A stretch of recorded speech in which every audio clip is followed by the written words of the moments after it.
The Locked On Podcast Network presents the NBA Big 3 in 30.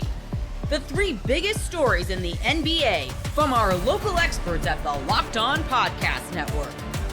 We bring you the real story, why it matters, what's next, who wins the big game, and more, all in 30 minutes. The NBA Big 3 in 30 starts now with the biggest stories in the NBA. Keith, I think yesterday we inspired some optimism about Joel Embiid, but what does that mean for his partner, Paul George? You are Locked On 76ers, your daily Philadelphia 76ers podcast. Keith, I thought we inspired some optimism. I mean, Joel Embiid is at practice. He's at scrimmage. He's running around. We see the evolution over the last month of him working out against a coach and then running around scrimmage, dunking, jump shots, wears the little elastic brace on the knee, but nothing crazy, nothing over dramatic. He's dishing, he's facilitating, good vibes and all. Do the good vibes at all continue for Paul George? Because I think over the course of our conversations over the last couple of weeks in particular, Paul George has kind of almost become the odd man, not forgotten by any means, but with talking about Tyrese Maxey and VJ Edgecombe and, going to Abu Dhabi, holding Falcons, we've barely talked about Paul George. Has anything moved, Keith, from what you're hearing when it comes to the status of Paul George for the opener? Nah, I mean, I would rule out Paul George playing in the season opener. Now, things could change, but the reason why I'm saying I would rule it out is because, Nick Nurse even said on Sunday, and I quote, I think there's kind of an open position at the 4, especially right now with Paul not being quite ready yet. Now, he did say last week when Paul did skeletons and skeleton drills, and what I mean by skeletons is 5-on-0 drills, to whereas he was like, oh, I don't know if he's going to play in the final preseason game or not. But then a couple of days later, he says, with Paul not being quite ready yet.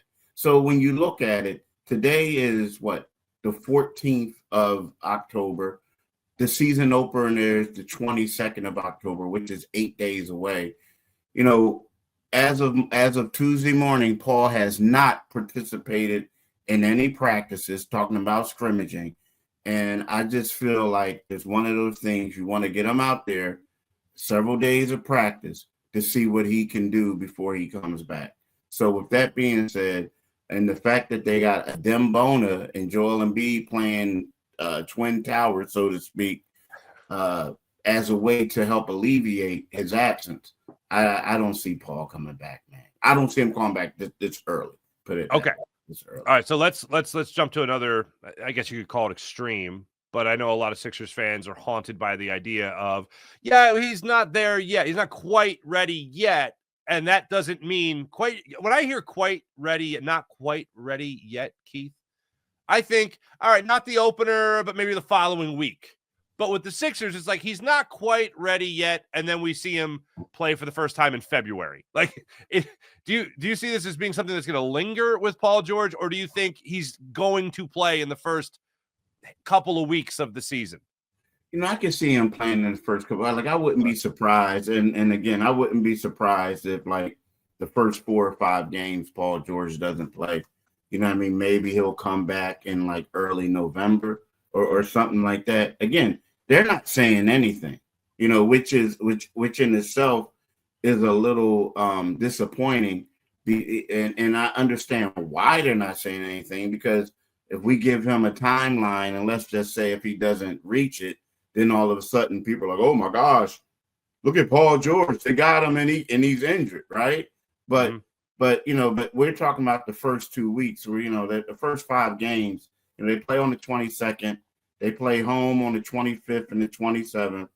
On the 28th, they go to Washington, and then they play the Boston Celtics at home on the 31st, right? So to me, when we look at that, I figure they probably won't play in those games. They just probably won't play on those games.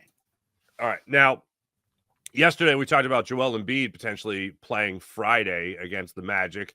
I think Both of us think it's a bad idea. I think I'd even recommend to the Sixers if they were to tap me on the shoulder, Keith, and say, "Hey, should Joel Embiid play?" I'd be like, "Well, in my medical professional opinion, no." But what about the opener? Could this be something that you think Joel Embiid is ready to go for? If not Paul George, that Joel Embiid would be ready to go? You know what? I think it all depends on Joel. Honestly, I honestly do. And the thing about that is, how does Joel feel? Now, I know we all saw him and we were all like, "Yo, okay, the things that you did, big fella, in this game. Now, were you your normal? I'm taking over. I'm extremely dominating." Not really. Joel, I mean, he played well, and I'm not saying that he was slacking, but what he did was, you could tell he was distributing the rock. He was making sure teammates got to eat. At times at times he took over. He made a jumper, he had a dunk, he did things like that. So from everything that I saw, leads me to think that Joel can go, right? He can do everything that he needs to be. The one thing that goes on that we got to talk about, the big question is, how will his knee respond the day after a strenuous workout and scrimmage, right? How did his knee respond, the day after they had, that blue-white scrimmage, right? So, but the thing is, he sure looks game ready. It's just a matter of how does he feel? And I think that, from everything that everybody is saying, they're leaving it up to him. So how does he feel? Now, again, personally, the way he looked like he could go. But it's just up to how Joel feels about everything. And I think that that's the only deciding factor. Are we going to have to, not that this is a big cross to bear, but are we going to have to get used to a heating pad anytime he's not playing? You know what I do? But I do think that the heating pad at this particular time could be something that's also, help out with precautionary too as well. Okay. You know what I mean? So Sure. I do believe that, it's going to be one of those things when he comes out, he's going to put it on his knee. I mean, let's face it. This guy had 3 surgeries in 9 years, 2 in the span of 14 months. So for us to think that this knee is going to get 100% better, nah, it's not. He has a bum knee. Like, you know what I mean? It's just he has a bum knee. So I feel like, with him being a big guy, and not only that, when you play on this court, it's not like going to a regular arena. We got to understand, you got ice underneath the arena. So it's kind of cold down there. So with that being said, I think that, it's going to be one of the things we got to get used to, at least for the short time being, seeing Joel come off and put that heating pad on his knee. Yeah, I don't care if he's got to throw pies in his own face. If that somehow keeps his knee, whatever it takes, the heating pad. I just hear people midway through this say, "Oh, he's going to use the heating pad," and when he's not playing. Yes, whatever it takes to keep Joel Embiid as healthy as possible over the next 4 years, so you get as much as possible out of the remaining 4 years of that contract at that huge salary. Yeah, go ahead and use the heating pad. Whatever you need there, big fella. And then let me ask you this. Well, I want to go back to Paul George for a second here, because, and you pointed this out, but when Nick Nurse said, when he was talking about the 4 position, and to go back to yesterday's show, I was all amped up about the idea of Adem Bona actually being more of the 5 and Joel Embiid being more of the 4. Very interesting. But does that let you know? Because it to me, it speaks to the idea of Paul George being more of that stretch 4 as opposed to your standard prototypical wingman or swingman.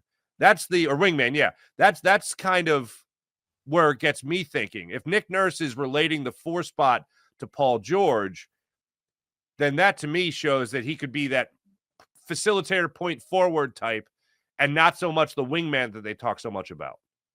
Yeah, and the thing is, right now we talk about it. A lot of teams are going with what you say, positionless basketball. Yes. I look at Paul George. Really, it's funny because when he was with the Clippers, he was the 2 guard, right? He was the 2 guard while Kawhi was the 3. So when you look at it, yes, when you look at it, I think that when you have a guy like Kelly Oubre, or you also have a guy like Quentin Grimes, the 2 candidates or 2 guys who are going to be playing the 3 or maybe the two, depending on, what you do with VJ Edgecombe, right? I feel like when you got to play Paul. You have to. So what you're going to do is he's going to have to play the forward spot, and it could be a point forward. It could be whatever. But the way they look at it as if they're going to be moving the ball a lot. You know what I mean? So right now, I do feel like, you have Paul. When he comes back, he's going to play the four. And these other guys are just going to have, 3 perimeter players on the floor. It's either going to be Kelly Oubre, VJ Edgecombe, Tyrese Maxey, or if you take Kelly Oubre out, it's going to be Quentin Grimes, right? It's going to be Quentin Grimes. I'm just getting the vibe because I know we've talked about this a bunch, but talking about the 3 guards and all that. This is going to be a fun team in transition, it feels like. Do you get that same kind of vibe? Yeah, it is. I mean, we'll see when the live bullets come and see how effective it is. You know what I mean? I don't mean right to now, lead to it. It's like it's kind of that. Now, here's the one thing that I will say: the one guy that I do like, I like a lot what he brings, and I get it. I like Don Barlow because when you have him out there, you know what? You got one dude that is just going to do all the dirty work, right? We talked about it before. Mark Ivoroni. That's a role that he can have, right? I mean, let's be honest. That's that. But, I do feel like if you have to go as good as impactful as he's been this preseason, when you look at what Paul George and how much money he's making and all this other stuff, and he's supposed to be one of your big 3s, you got to start him. You have to start him. Now, do you want to start him at the 3? That's the question, right? That's the question right there. Do you want from the 3? But right now, with him being out and based off of what Nick Nurse said, you have to envision that, they're going to have a 3-guard lineup, Paul George at the 4, and then Joel at the 5. That's what I'm envisioning. The NFL season is here, and FanDuel is making sure you're ready for the weekend with a can't-miss offer. Right now, new customers can bet just $5, and if your bet wins, you'll get $300 in bonus bets to use across the app. I love using FanDuel because it fits. However, I want to bet in the moment with player props, building a same-game parlay, or even jumping in live as the action unfolds. It's quick, it's easy, and it's the best way to add a little more energy to Sundays. So are you ready to play? Download the FanDuel app now by visiting FanDuel.com to get started. That's FanDuel.com to place your first $5 bet. The Nets cut Dariq Whitehead and Drew Timme. You are Locked On Nets, your daily Brooklyn Nets podcast. We got Lucas Kaplan of Nets Daily. And Lucas, we got Nets roster news. Yesterday, it came in that Brooklyn waived Dariq Whitehead and Drew Timme. So we're going to talk about both those guys. We'll talk about Sean Marks. We'll talk about who is in contention for this final roster spot. But first, focusing on these guys who were cut, and Dariq Whitehead being the bigger story of the two, a guy who was a first-round pick by the Nets just 2 years ago. And, it was, if you would have told me in, July or August that the Nets were going to cut Dariq Whitehead, I wouldn't have been shocked, but I would have been pretty surprised. But since we got to training camp, there really have been, of these guys who are on the roster bubble, there have been things we've heard, praise given to some other guys, and it was really all quiet on the Dariq Whitehead front, which obviously wasn't a positive sign coming off the injuries and the struggles that he's had. And then it culminates with him being cut and probably guys like Tyrese Martin or Jalen Wilson battling for that final roster spots. When it came across your screen that the Nets were actually doing this and they were going to part ways with the guy that they drafted in the first round just 2 years ago, what was your initial reaction? A little bit of melancholy and not much more.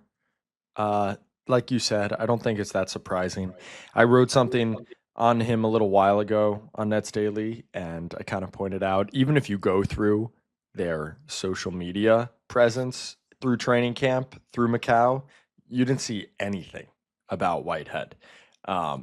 Like not one highlight of him hitting a 3, making a play off the bounce. Like it just felt like he was trending toward becoming the forgotten man on the roster. And this was always a possibility, albeit probably the lowest end one when you take a swing like the Nets did in the 2023 draft in the first round. And I'm sure we'll talk about it, but it's just, yeah, they got the lowest end outcome.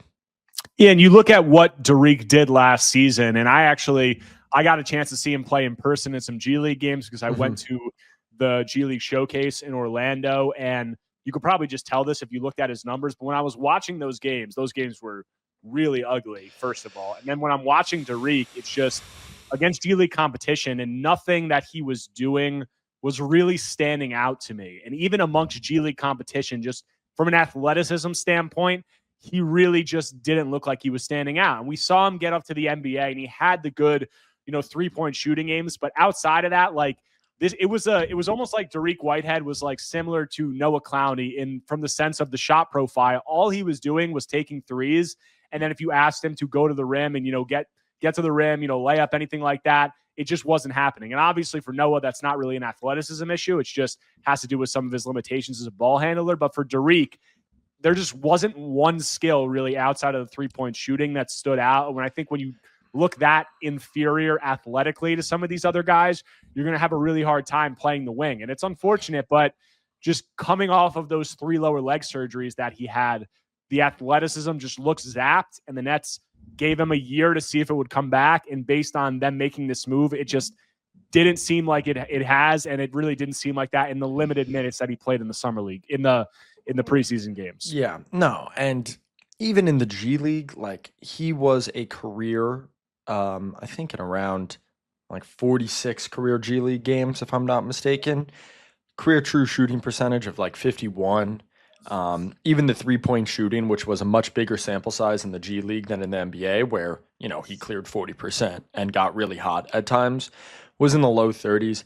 He just never had a productive stretch of basketball, even in the G League. And it gets late early, and age 19 to age 21 is a huge difference. And the Nets just really didn't see enough progress to keep him around. And it sounds harsh, but I think if you followed his career as closely as we have, it's not unfair to say that.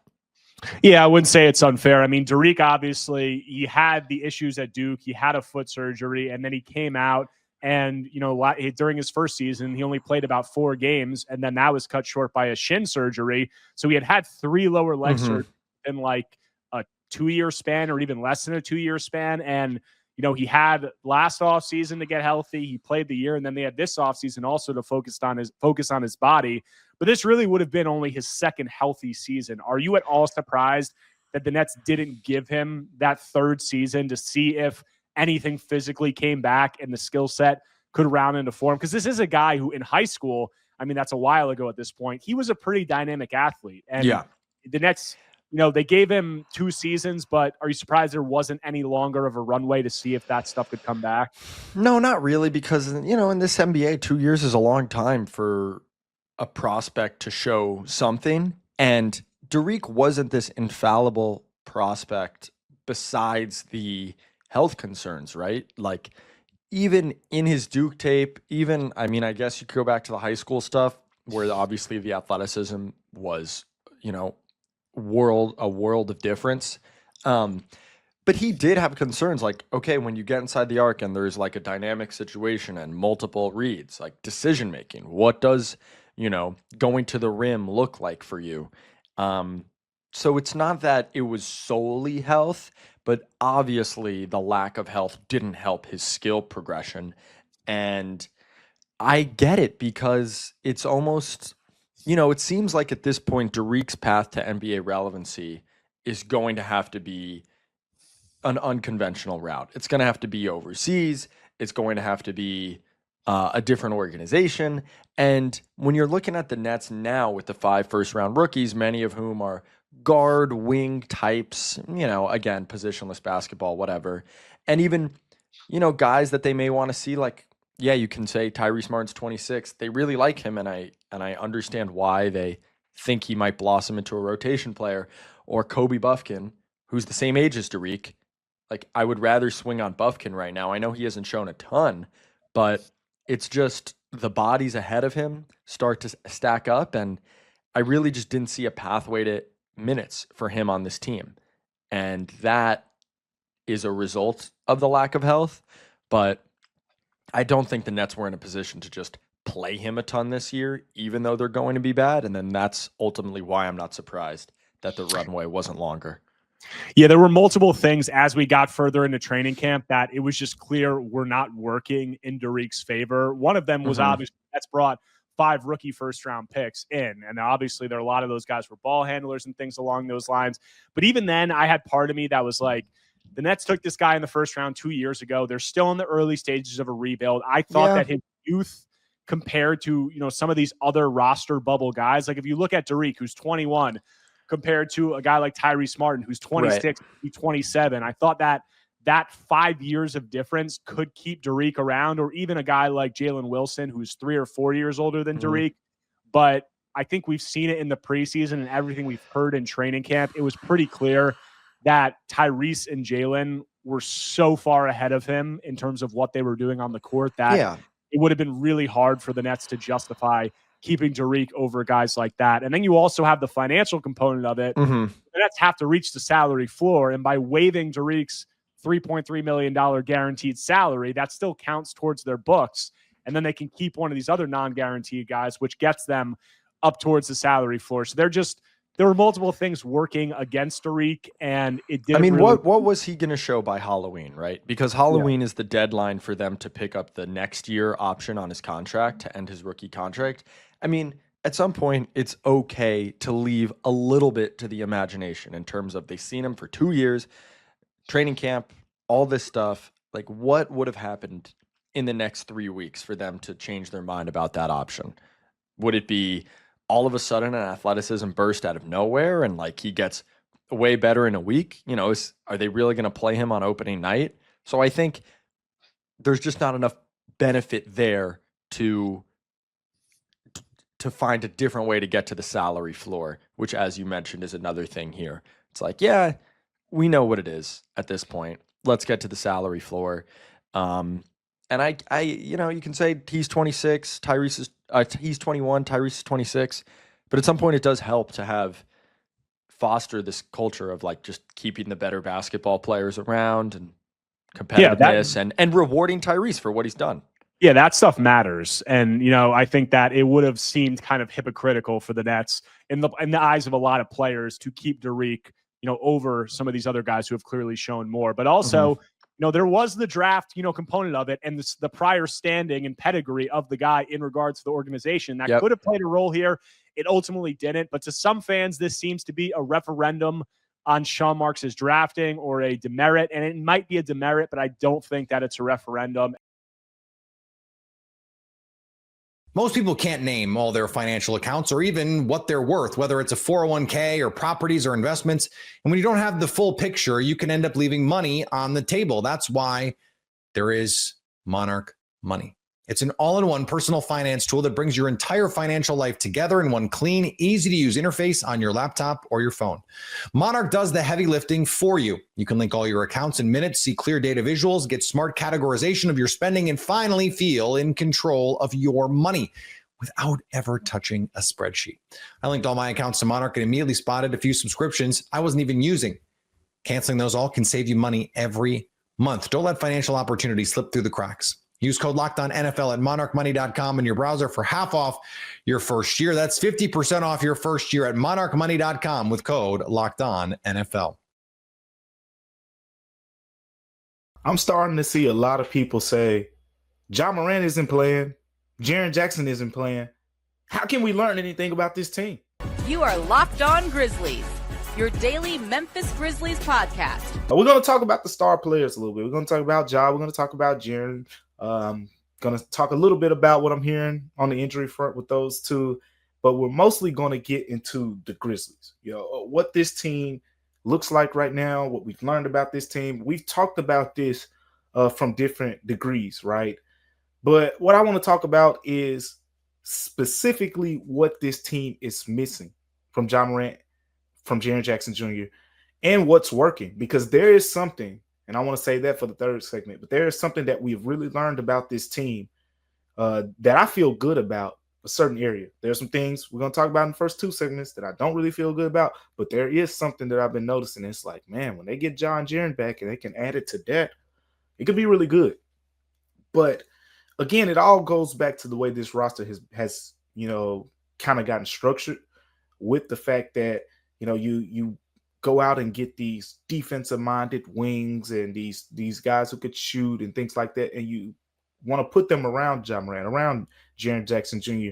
And to me, in order for that to work, you need Ja and Jaren on the floor a lot, because those guys complement what Ja and Jaren do. So when Ja and Jaren aren't playing, some of their weaknesses become magnified, and whatever the case may be. But look, it hasn't been pretty. The preseason has not been pretty. Again, Grizzlies coach Twawan Cicelo, he continues to emphasize the idea of, the process over the results. And look, that's what they got to lean on right now. But at some point, people are going to want to see results. And getting into what we're talking about here, I want to talk about Ja Morant in the first segment. We're going to get to Jaren Jackson Jr. in the second segment. What is this team specifically missing without Ja Morant? There is something that the Grizzlies have been bad at without Ja. It's something that when Ja comes back, I think it can shift. But let's get into it. None other than the lack of offensive rim pressure. This has been, to me, the number one factor that's missing without Ja Morant. Beyond anything else, the lack of offensive rim pressure. The Grizzlies can't score in the paint right now. They are not a good paint scoring team at this point. You go through the first 3 preseason games, the Grizzlies have scored 40, 44, and 24 points in the paint. Let me repeat those numbers. 40, 44, and 24 paint points so far for the Grizzlies through the first 3 games. And it's not just that they're not scoring a lot in the paint. You go to the first game of the season, first game of the preseason, excuse me, they had 24 paint points, 12 of 30 shooting. That's below 50% shooting in the paint. That's terrible. That's beyond terrible. The second game, 22 of 41 shooting in the paint. Still not really good. I mean, you're barely over 50%. And then 20 of 36, 40 paint points in the most recent game. And it's like, that's still not that good. And the standard's high, because if you go over the course of the history with this team, when Ja Morant is on the floor, the Grizzlies are the best paint scoring team in the league. It's really that simple. It's no other way to put it. It is the number one area right now above anything. The absence of Ja Morant is missed. And Isolo talked about it, after one of the games. I think we mentioned it in the first game, how the Grizzlies only had 24 paint points. And he said, we get Ja back, we're going to get some of that rim pressure. And look, that might be an understatement. Ja Morant led Grizzlies. Let's get into the numbers. You can say Taylor Jenkins era, whatever. But since Ja Morant has been on the Grizzlies, you go to last season. The Grizzlies were second in the NBA in paint points last season. The year before that, 2023-2024, they were last. But that's also the season that Ja Morant played 9 games. Remember, he came back, hurt his shoulder, out for the season, played 9 games. Everybody got injured that year. But the Grizzlies were last in paint points that season. Now you go back the previous 4 years. Basically, Ja Morant's first 4 years in the NBA. 2022, 2023, 21, 22, 2021, 19, 20. First. Ja Morant's first 4 NBA seasons, the Grizzlies were the top scoring paint team in the NBA. The year he got hurt and only played 9 games, they were last. The season after that, basically last season, with Ja missing, 30 games, they still were second in the NBA in paint scoring. If Ja plays 60 games, this is an elite paint scoring team. Now, it was something that was heavily emphasized under Taylor Jenkins. We talked about how in practices they would do the drills where you got to touch the paint before you at least attempting the shot and things like that. But this is a Ja Morant stat. You go back to the year before Ja Morant and Taylor Jenkins, I guess if you want to link them together, got to the Grizzlies. 2018, 2019, Jaren's rookie year. The Grizzlies were 21st in NBA in paint points that year. So The year before Ja got there, 21st. Ja's rookie year through his 4th season, first. Then the injury-riddled season where Ja only played 9 games, last. Then the season, last season, 2nd in NBA. Even without Taylor Jenkins, I don't think we're talking about this team going from being a top paint scoring team to 15th or something like that. You got Ja Morant. You're going to be somewhere near the top, even without Taylor Jenkins. But this has been the number one thing that has stood out to me. There's no rim pressure. When you don't have rim pressure, it makes everything else harder. It's harder to get easy shots. It's harder to get dribble drive opportunities. We talked about the type of shooting that this team has. It's hard to get easier looks, in those situations because you don't have those guys who drive to the basket and affect the defense from that standpoint. If you look at the players who are playing the most right now, Ty Jerome, if you look at his numbers, his shooting chart is magnificent. But when you get into that painted area, it gets a little yellow. It gets a little, this is not where he's his best. We talked about it with some of the other guys. Jalen Wells, same thing. That's not where he's been at his best. Gigi Jackson, we talked about it with him. And Kentavious Caldwell-Pope, we talked about mid-range guy, like 3-point shooting mid-range. You're not going to find him mixing it up in the paint too much. There is not much rim pressure on this team without Ja Morant. And that is going to be one of those areas when he's not playing, it's going to be a drastic drop-off in this area. And we've already seen it. With Ja, they could be the top paint scoring team in NBA, near the top of the league. Without Ja, we just talked about it. And in all those seasons, I think I mentioned the numbers, but I may not have. You go back to 2022, 2023, 57.7 paint points per game. You go back to 21-22, 56.4 paint points a game. You go back to 19-20, Ja's rookie year, 55.9 paint points per game for the Grizzlies as a team. So consistently in the mid-50s. And now when we talk about it over these last 3 preseason games, 40 paint points, 44 paint points, 24. They're not even reaching 50. So that to me is a concern. You can't score in the paint in the NBA. It's going to be really hard to win because teams can pretty much try to take you away at the 3-point line. And they just don't have much respect for the guys that you have driving the basketball. But we know the entire league has respect for Ja Morant in that category. So that's something that I think, look, when Ja gets back, that is the main area where he's going to change the game. I know we can talk about the passing and the playmaking. We know Ja's going to make this team better because of his passing. We know Ja's going to make this team a better transition team because of the way he pushes the tempo. It's one of the fastest guards in the NBA. Both of those things are true. When Ja gets back, there's going to be easier shots for everyone. When Ja gets back, the Grizzlies' transition scoring is going to take a leap forward. But nothing is going to benefit from the return of Ja Morant more than the rim pressure. The fact that when he's out there, they are simply, over the last 5-6 seasons, the best paint scoring team in the league. Without him out there, that one season, 2023-24, they were last. And the team that we've been seeing so far in the preseason now, I got to reiterate that, in the preseason, looks like a team that would be really low in the paint scoring rankings over the course of a full season.